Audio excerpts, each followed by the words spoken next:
So here's something I'm trying to understand. In John chapter 10, Jesus describes the events of Passion and Holy Week. He knows what's coming to him in Jerusalem with the events of the crucifixion, and he frames it in John chapter 10 in a pretty amazing way that I'm trying to get my mind around a bit more. 3 times he says, he's explaining that he is the Good Shepherd, and 3 times he says, the Good Shepherd lays down his life for the sheep. In fact, the 3rd time he says, nobody takes my life from me, I lay my life down, and I have the authority to lay it down and to take it back up again. In fact, this is the command of the Father. That's John chapter 10:18. So what he's saying is that somehow the events of his betrayal, his trial, and his crucifixion are all on his terms. He's saying these events are not happening to me, I am happening to these events. History is not happening to me, I am happening to history. Nobody's taking anything from me, I'm giving it. So there's deep implications here, and I'm trying to get my head around what they all might be. An analogy of this might be God and creation and time. Sometimes we think that God fills all of creation and God fills all of time, and in a way you could say that's true, but it's not the full truth. The truth is actually that God contains all of creation and God contains all of time.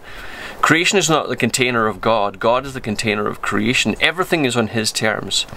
And so when Jesus speaks here about his trial, his betrayal, his crucifixion, he's saying it's all on my terms. He's saying I am not at the mercy of these events. These events are at my mercy.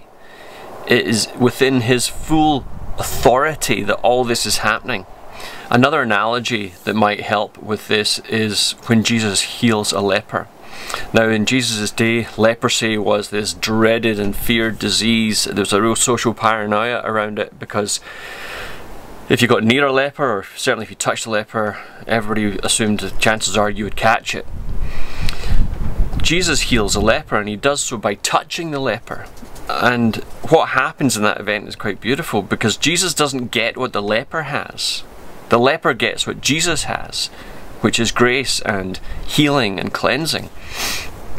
That is on his terms. He is the one who really is in command of all the intricacies of these moments. So when we look at the events of Holy Week, the mystery is that these are real people making real decisions according to their ego and their jealousy and their insecurity and their wickedness in this mistrial of justice and the execution of an innocent man. These are all real things that are happening with people's own volition involved, and yet Jesus says, no one's taking anything from me.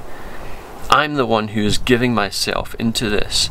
This is all done in his terms, which makes it even more extraordinary, even more courageous and loving and powerful and beautiful. He has the authority to both lay down his life and to take it back up again. So I'm trying to understand more about what that means and the implications for life and faith and the church. So worthy things to ponder, I think, on Holy Week. So enjoy that, and until next time, peace.